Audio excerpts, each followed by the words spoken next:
Okay, we are going to look into some literary analysis for Telltale Heart. You will follow along with me on your paper copy and highlight and make the notes as I go. Pause if you feel the need. Do whatever you need to do to make yourself successful, but do keep notes. Now, I have given a color code. If you do not want to stick to my color code, you can create your own, or you can have no color code as long as you're labeling, okay? Literary analysis, suspense.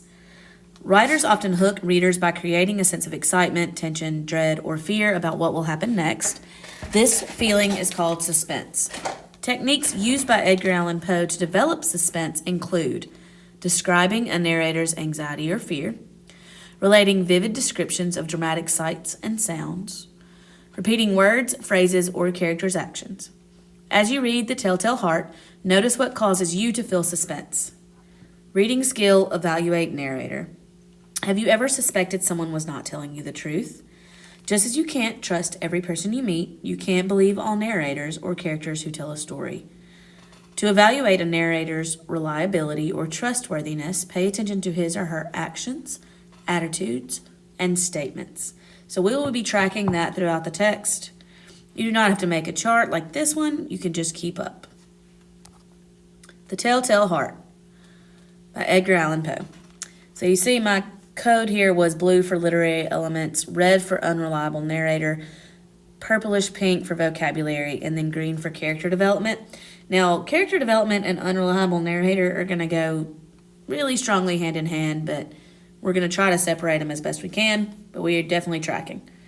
True, nervous, very, very dreadfully nervous, I had been and am. But why will you say that I am mad? The disease had sharpened my senses, not destroyed, not dulled them. Above all was a sense of hearing acute.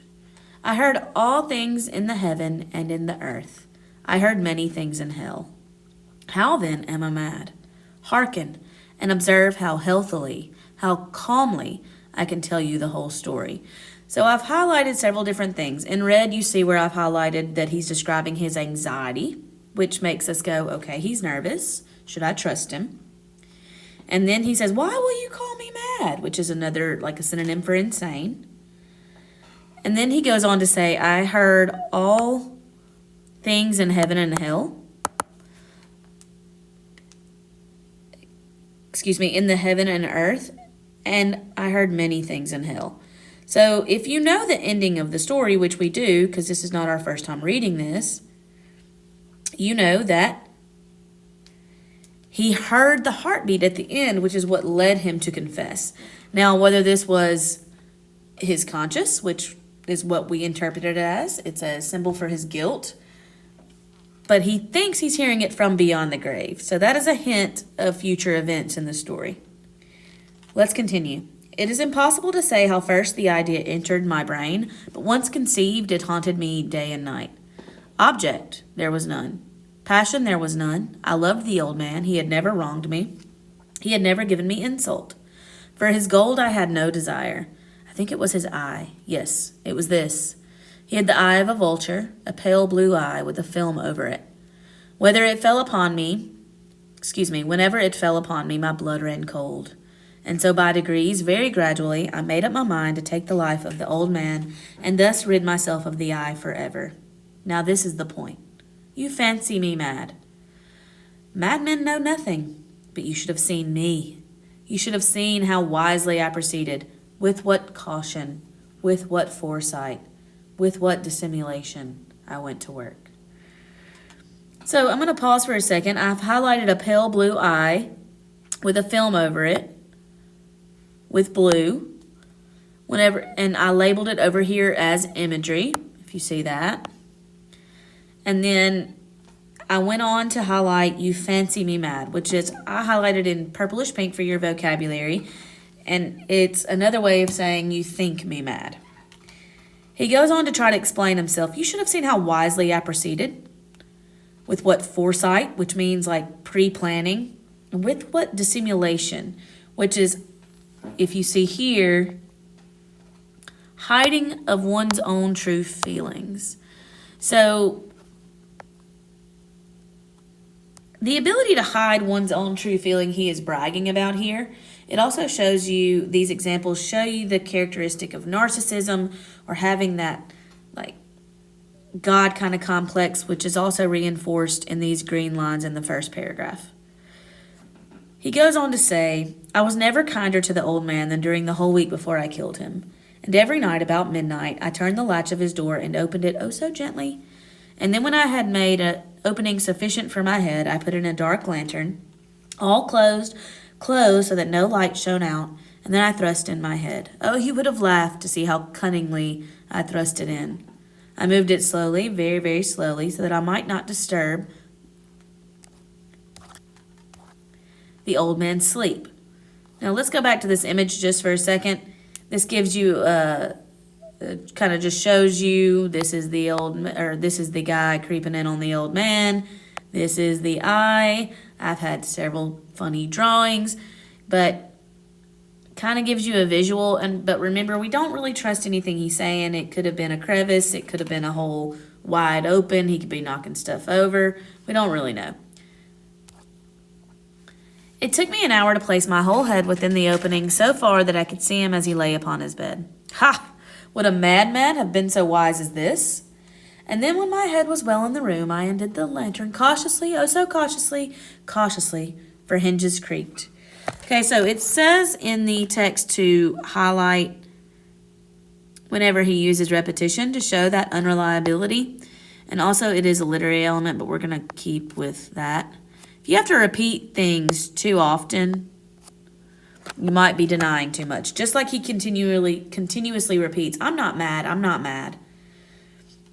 I undid it just so much that then a single thin ray fell upon the vulture eye. And this I did for 7 long nights, every night just at midnight, but I found the eye always closed, and so it was impossible to do the work. For it was not the old man who vexed me, but his evil eye. And every morning, when the day broke, I went boldly into the chamber and spoke courageously to him, calling him by name in a hearty tone and inquiring how he had passed the night. So, you see, he would have been a very, very profound old man indeed to suspect that every night, just at 12, I looked in upon him while he slept. So this repetition, it shows you several things. His lack of ability to see himself accurately, and it also kind of builds that suspense. Upon the 8th night, I was more than usually cautious in opening the door. A watch's minute hand moves more quickly than did mine. Never before that night had I felt the extent of my own powers, of my sagacity. Okay, so we got a lot going on in that line.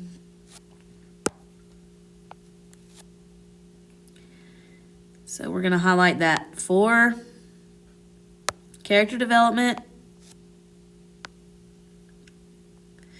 And I highlighted sagacity. There is a footnote, and I gave you this in your GIM kit. It's for sound judgment. But again, he constantly referring to himself as powerful, almost inhuman. His sense of hearing is above that of the normal kind of sense of hearing, his eyesight, his senses. It shows what we're going to label here. And we're going to continue to track this and see if it continues. So that's why I put a question mark. I could scarcely contain my feelings of triumph. To think that there I was, opening the door little by little, and he not even to dream of my secret deeds or thoughts. I fairly chuckled at the idea, and perhaps he heard me, for he moved on to the bed, suddenly as if startled. Now you may think that I drew back, but no. His room was as black as pitch, with thick darkness, for the shutters were close fastened through fear of robbers. Okay, so let's go to our literary elements, because we got a lot going on here.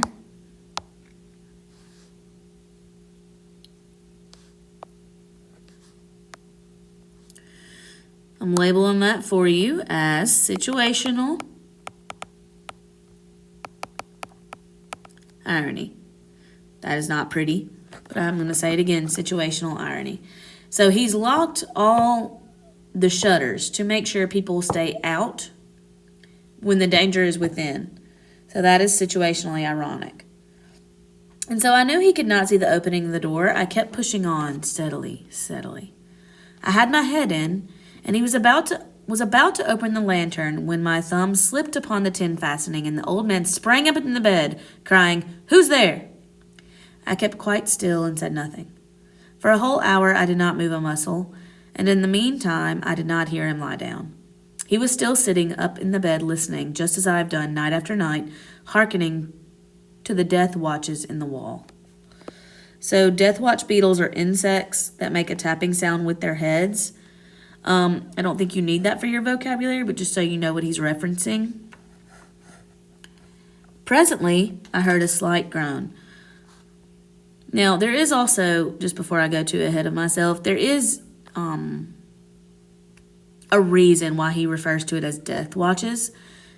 So there's like a word play here. So death watch beetle and a death watch. He is technically watching the man on a death watch because he knows that his time is limited, etc. So there is a little bit of a play on words there. Presently, I heard a slight groan, and I knew it was the groan of mortal terror. It was not a groan of pain or grief. Oh no, it was the low, stifled sound that arises from the bottom of the soul when overcharged with awe. So he's placing a lot of knowledge on himself about the old man's feelings. He seems to know what he's thinking, that he never suspected him. He goes on to say that he knew it was a groan of mortal terror, which I'm going to highlight mortal, just in case somebody doesn't know what that means. Mortal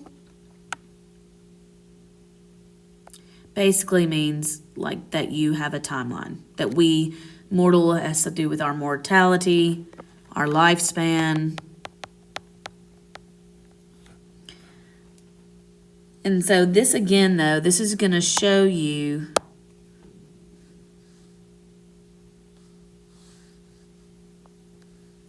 the character development of he knew that it was a groan of mortal terror.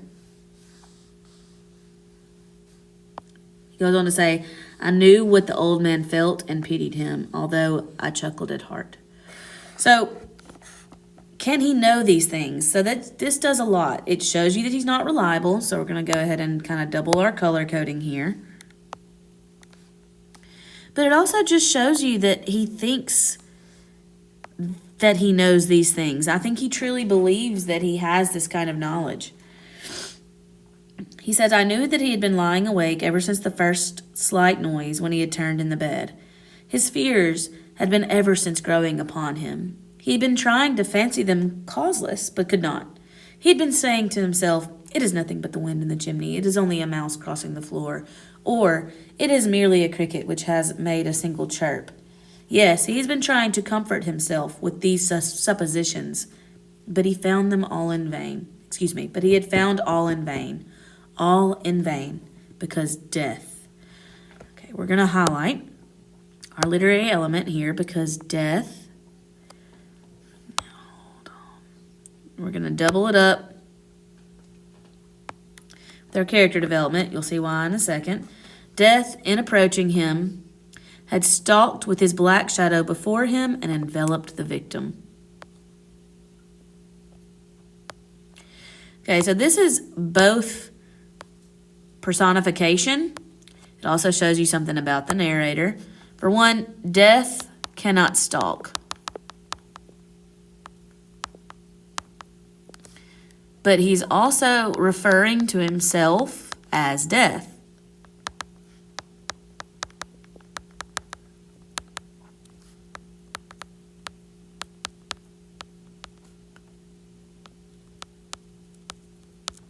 Because he's the one doing the stalking.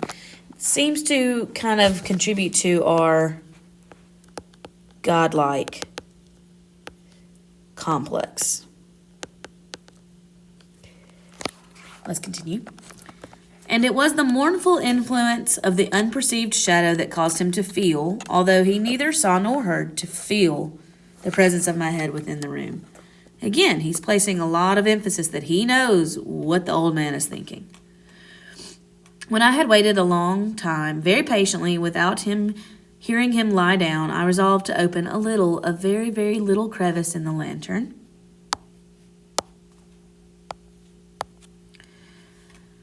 So I opened it. You cannot imagine how stealthily, until at length a single dim ray, like the thread of a spider, shot from the crevice and fell upon the vulture eye.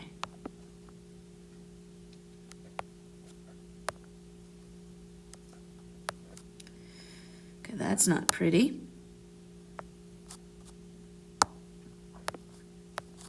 Okay, so this is a simile.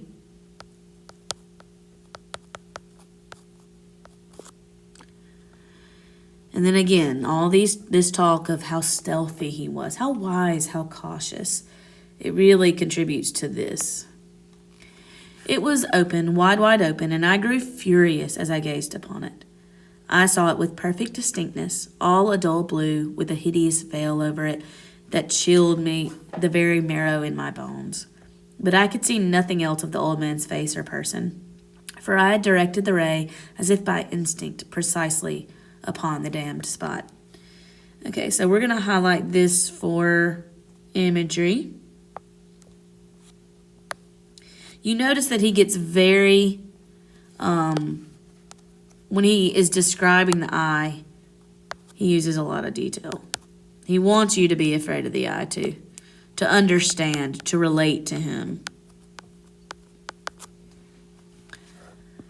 And now have I not told you that what you mistake for madness is but over acuteness of the senses?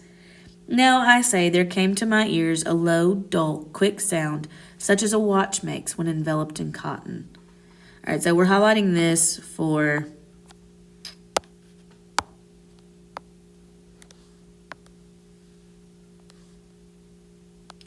simile again. Such as a watch makes when enveloped in cotton. So he's comparing it, the heart, to that watch being in cotton. It says, and increased my fury as the beating of a drum stimulates the soldier into courage. So we've got a lot of simile here.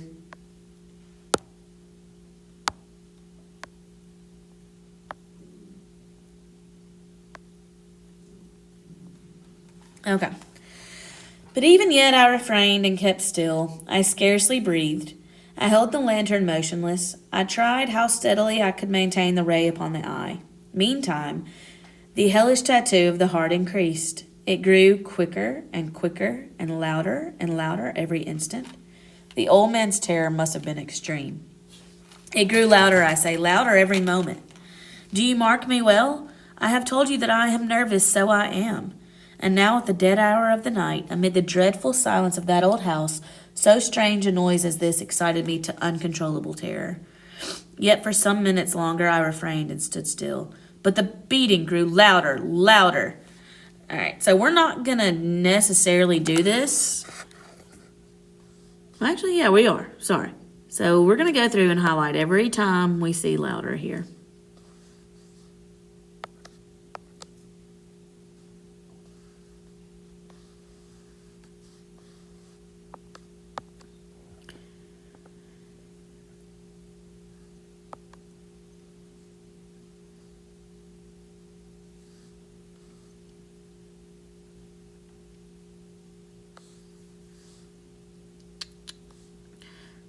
Okay, so we've got our repetition labeled.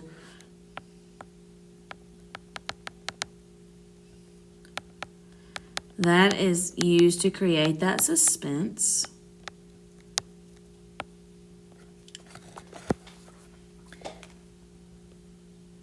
I feel like I missed one. We're going to go ahead. I thought the heart must burst. And now a new anxiety seized me. The sound would be heard by a neighbor. The old man's hour had come. So we got some more foreshadowing here.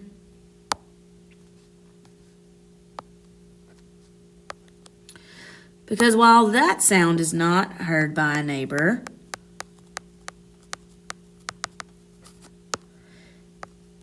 it is his own shriek that alerts the neighbors. And so technically it does alert a neighbor, but it's just not it's not the right sound.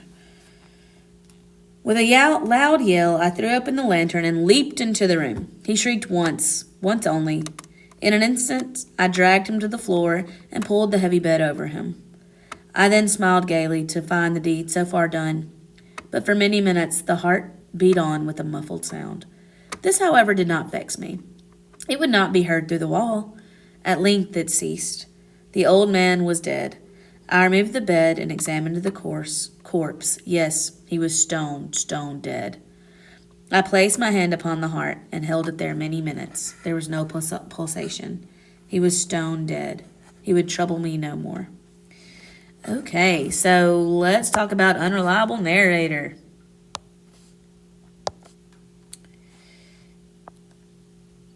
Okay, his eye would trouble him no more. He goes on to say here, if you still think me mad, you will think so no longer when I describe the wise precautions I took for the concealment of the body. The night waned, and I worked hastily but in silence. First of all, I dismembered the corpse. I cut off the head and the arms and the legs. Okay, let's put a big explanation point here for unreliable narrator. I'm not crazy. You'll change your mind once you hear how I put the body away and how I was able to successfully do this.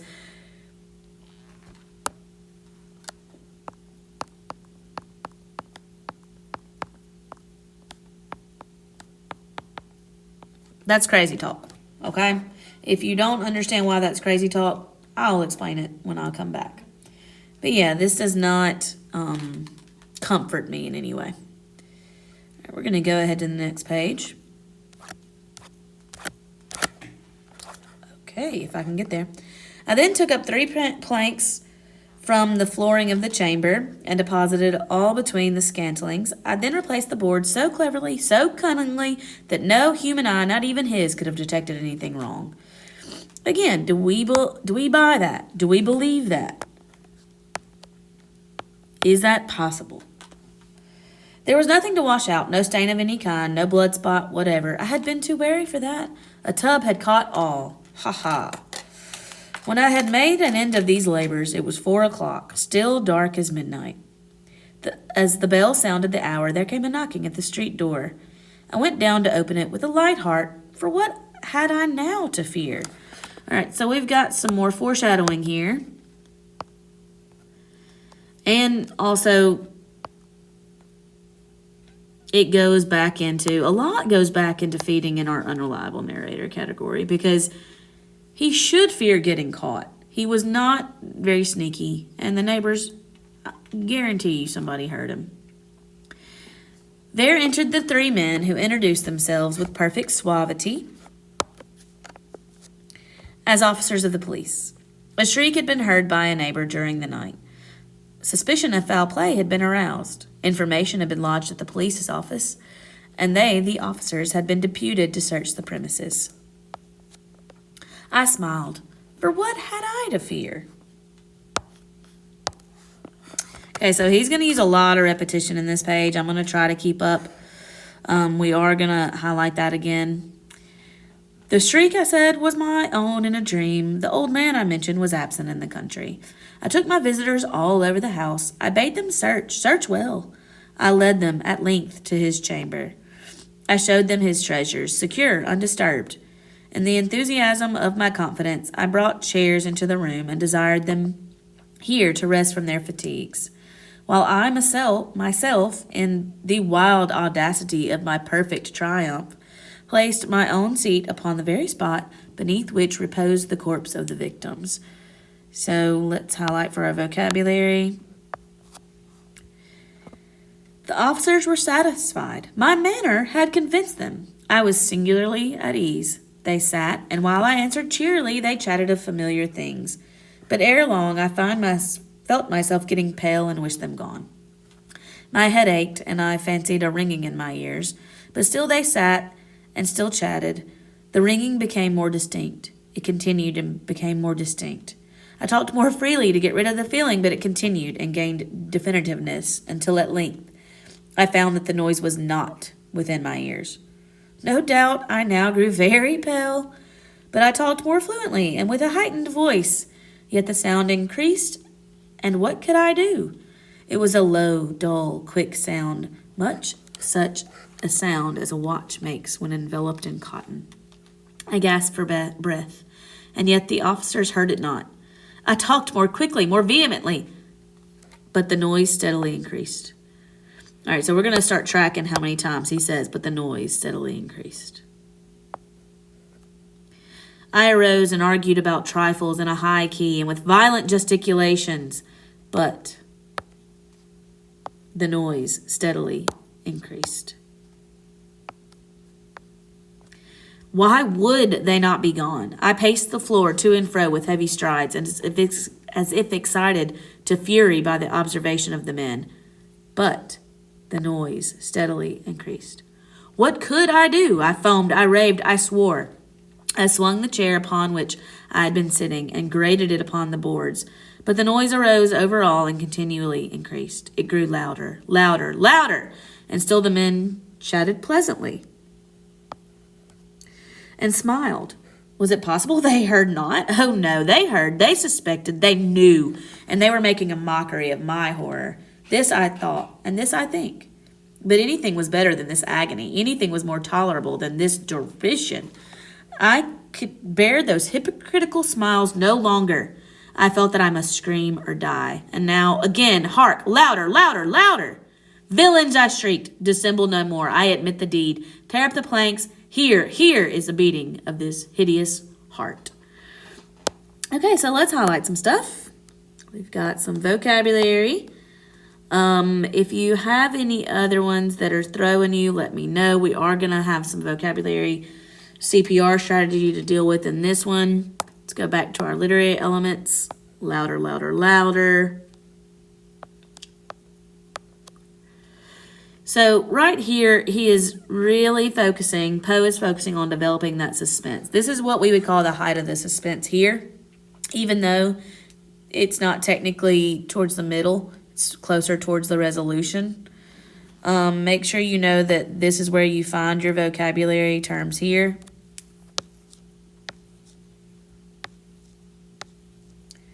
Okay. Let's make sure that there's nothing else I want to go over on this page. One more thing. Unreliable narrator here. He says the officers were satisfied. My manner had convinced them.